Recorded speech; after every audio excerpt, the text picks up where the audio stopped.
Movie की शुरुआत होती है और हमें एक शरीफ नाम के एक बंदे को दिखाया जाता है जो कि एक औरत के पास जाता है। इस औरत का नाम डोना होता है जो कि एक छोटा सा लॉज चलाती है। डोना के लॉज में जो लोग रुकते हैं डोना उन लोगों को तगड़ी सर्विस देती है और यहीं पर हमें भी मालूम चलता है कि डोना और शरीफ के बीच चक्कर है। डोना के लॉज में जो लोग रुकने के लिए आते हैं और डोना को जो भी उनसे पैसे मिलते हैं उसका कुछ परसेंट जो है वो शरीफ को भी देती है।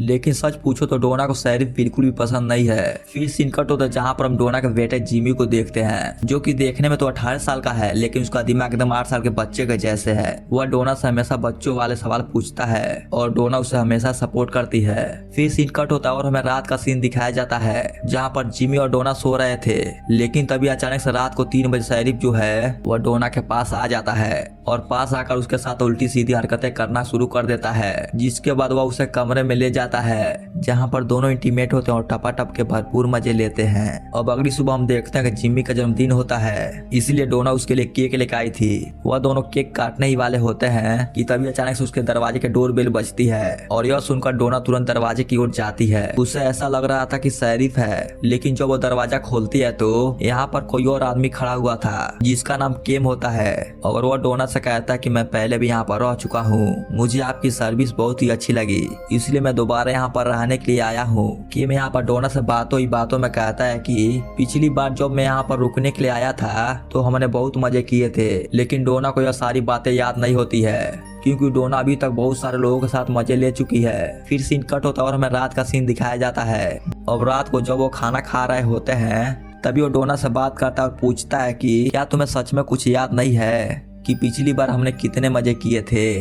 जिस पर डोना उसे कहती है कि मैं अपनी पुरानी लाइफ को पूरी तरह से भूल चुकी हूँ और मैं किसी के साथ उल्टी सीधी हरकतें भी नहीं करती हूँ। फिर सीन कट होता और हम रात को केम को देख पाते हैं जो कि यहाँ पर लॉज में किसी मकसद से आया था। दोस्तों दरअसल उसने अपना ब्रीफ केस जो है वो 20 साल पहले इसी घर में छुपाया था लेकिन उसने कहाँ छुपाया था उसे बिल्कुल भी याद नहीं है। अब रात को जब जिमी अपने कमरे में सो रहा था तो केम उसके कमरे में चुपके से आता है और अपना ब्रीफ केस ढूंढना शुरू कर देता है लेकिन उसके कमरे में कुछ नहीं मिलता है और तभी कमरे में डोना जिमी को देखने के लिए आती है। केम को डोना देख पाती उससे पहले वो दरवाजे के पीछे आके छुप जाता है। फिर अगली सुबह हम केम को देखते हैं जो कि जिमी के साथ थोड़ी नजदीकियां बढ़ाने की कोशिश करता है क्योंकि वो फिर से डोना को इम्प्रेस करना चाहता है और अपनी रात को फिर से रंगीन करना चाहता है। यहाँ हम देखते हैं केम जिमी को एक नकली गन चलाना सिखाता है। हालांकि जिमी के साथ आज तक किसी ने अच्छे से बात नहीं किया है लेकिन केम जो है जिमी से अच्छे से बात कर रहा था और साथ में ही अपना ब्रीफ केस ढूंढ रहा था। फिर सीन कट होता जहाँ हम देखते हैं केम जिमी के साथ एक खुले मैदान में जाता है जहाँ पर वह उसे गन चलाना सिखाता है और यहीं पर डोना भी खड़ी हुई थी जो देखकर उसे बहुत ही अच्छा लग रहा था क्योंकि केम जिमी के साथ एक दोस्त की तरह रह रहा था और जिमी का अपनी माँ के अलावा आज तक कोई भी दोस्त नहीं बना। फिर थोड़ी देर बाद जब वह लोग गन चलाना सीख रहे होते हैं कि तभी यहाँ पर हम देखते हैं कि शरीफ आ जाता है और फिर डोना यहाँ पर शरीफ को केम से मिलवाती है।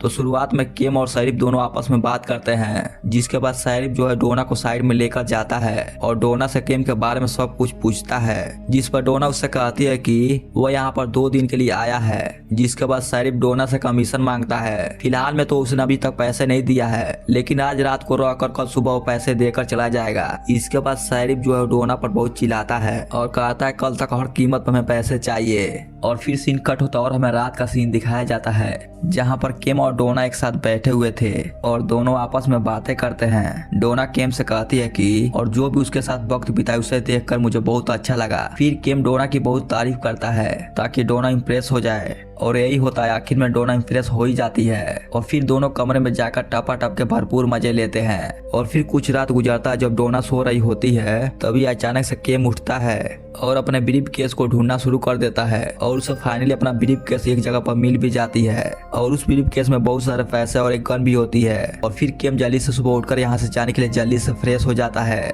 और अपने ब्रीफ केस को खिड़की के रास्ते बाहर निकालने का प्लान बनाता है लेकिन वहाँ पर जिमी अपने स्पाइडरमैन के साथ खेल रहा होता है। दोस्तों दरअसल डोना खरगोश को पोसी थी और उसी के साथ जिमी अपना पूरा टाइम बिताता था। इसी खरगोश का नाम स्पाइडरमैन है। फिर थोड़ी देर में यहाँ पर डोना भी उसके पास आ जाती है जहाँ पर दोनों फिर से इंटीमेट होने ही वाले होते हैं कि तभी डोना केम की बॉडी पर एक बर्थ मार्क देखती है जिसे देखकर डोना तुरंत रुक जाती है और डोना केम से पूछती है कि यह क्या चीज है। जिसके बाद केम डोना को बताता है कि यह मेरा बर्थ मार्क है और इससे मुझको कोई प्रॉब्लम नहीं है। जिसके बाद डोना कहती है कि मुझे भी कोई प्रॉब्लम नहीं है लेकिन यह बर्थ मार्क मैंने मैंने अपने बेटे जिमी के ऊपर भी देखा है। तो कहीं ना कहीं ये साबित होता है कि जिमी जो है वो केम का ही लड़का है। अब यह दोनों जब यहाँ पर बात कर रहे होते हैं कि तभी यहाँ पर एक आदमी आता है। वो यहाँ पर डोना से मिलता है। इसका नाम बॉस होता है और ये भी यहाँ पर रुकने के लिए आया था।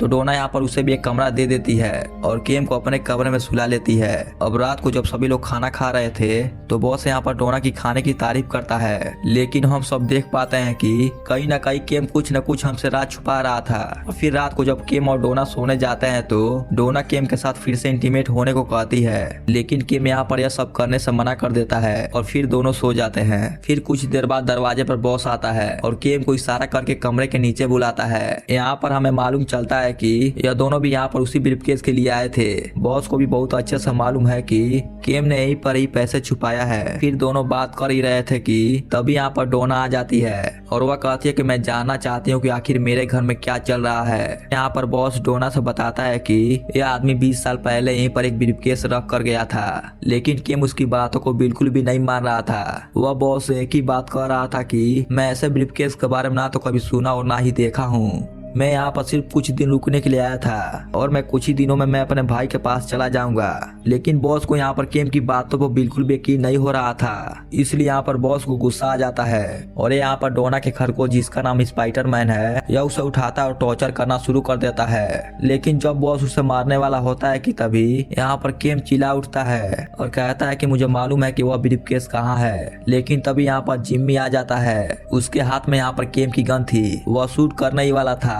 क्योंकि उसने स्पाइडरमैन को नुकसान पहुंचाया था। लेकिन तभी यहाँ पर हम देखते हैं कि डोना पीछे से बॉस की गर्दन काट देती है, लेकिन अभी तक उसकी जान में जान बची थी। यह देखकर केम पूरी तरह से डर जाता है और वह कहता कि आखिर तुमने क्या कर दिया।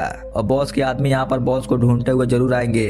इससे पहले कोई यहाँ पर आ जाए उससे पहले हम इसकी बॉडी को ठिकाने लगाना होगा। इसलिए वो बॉस की बॉडी को ठिकाने लगाने के लिए गड्ढा खोदते हैं और साथ भी वो दोनों आपस में बात भी कर रहे थे। यहाँ पर केम डोना से कहता कि मैं तुम्हें भी कुछ पैसे दे दूंगा, तुमने मेरी काफी मदद की है। फिर कमरे में जाते हैं तो वह देखते हैं कि बॉस यहाँ पर नहीं होता है। वह तुरंत ही बाहर जाकर बॉस की बॉडी को ढूंढने लगते हैं क्योंकि अभी तक बॉस की पूरी तरह से जान नहीं निकली थी और वो ज्यादा दूर नहीं गया होगा। थोड़ी देर बाद वो बॉस को ढूंढ लेते हैं तो वह तुरंत ही बॉस के पास जाते हैं और अब की बार बॉस को जान से मार डालते हैं। लेकिन तभी हम देखते हैं कि शरीफ यहाँ पर आ जाता है, लेकिन उसको देखने से पहले वो बॉस की बॉडी को छुपा देते हैं। लेकिन डोना के शरीर पर लगे खून को देखकर शरीफ को थोड़ा शक होता है, लेकिन डोना किसी तरह का बहाना बना देती है। फिर शरीफ इतने बड़े गड्ढे को देखता है और पूछता है कि आखिरकार गड्ढा क्यों खोद रहे हो, जिस पर डोना कहते हैं कि हमारा खरगोश मर गया है और उसी को हम दफनाने वाले हैं। लेकिन शरीफ को यह बात हजम नहीं होती है और फिर केम को डरा धमका कर उससे सारा राज उगलवा लेता है और फिर वो घर के अंदर जाता है। शरीफ डोना के पास जाता है और डोना से कहता है कि मुझे केम ने सब कुछ सच बता दिया है, इसलिए अच्छा यही होगा कि तुम मेरे साथ कोऑपरेट करो, यह तुम्हारे लिए फायदेमंद होगा। जिसके बाद हम देखते हैं कि डोना शरीफ को ब्रीफकेस दे देती है जिसमें बहुत सारे पैसे होते हैं। यहाँ पर शरीफ डोना से कहता है कि हम केम को मारकर यहाँ से भाग जाएंगे और कहीं दूर जाके इस पैसे से कोई बिजनेस शुरू किया जाएगा। लेकिन ये सारा पैसा डोना अकेले ही हजम करना चाहती थी और यहीं पर शरीफ को भी जान से मारने के लिए सोच लेती है। इसके बाद दोनों जब टपाटप करने के लिए बिस्तर पर जा रहे थे तभी यहाँ पर हम देखते हैं कि डोना पीठ के पीछे एक चाकू छुपा लेती है जिससे वो शरीफ को मारने वाली थी, लेकिन इसमें वो नाकामयाब रही। लेकिन सही वक्त पर जिम्मी यहाँ पर आ जाता है और वो शरीफ को गोली मारकर जान से मार देता है। फिर हम केम को देखते हैं जिसको शरीफ ने गाड़ी के अंदर बांध दिया था। हैरानी की बात है कि यहाँ पर केम डोना को गाड़ी से बाहर नहीं निकालती है बल्कि उसे थोड़े से पैसे देकर यहाँ से अपने बेटे के साथ दूसरे सिटी में रहने के लिए चली जाती है। और दोस्तों इसी के साथ यह फिल्म की कहानी यही समाप्त हो जाती है। तो दोस्तों उम्मीद करते हैं कि आप सबको ये वीडियो पसंद आई होगी। वीडियो पसंद आई हो तो वीडियो को लाइक जरूर कीजिएगा और साथ में चैनल को भी सब्सक्राइब कर दीजिएगा ताकि आप सबको इसी तरह का कंटेंट हमेशा मिलते रहे। दोस्तों फिर से मिलते हैं आप सबको नेक्स्ट वीडियो में, तब तक के लिए दोस्तों टेक केयर, बाय बाय।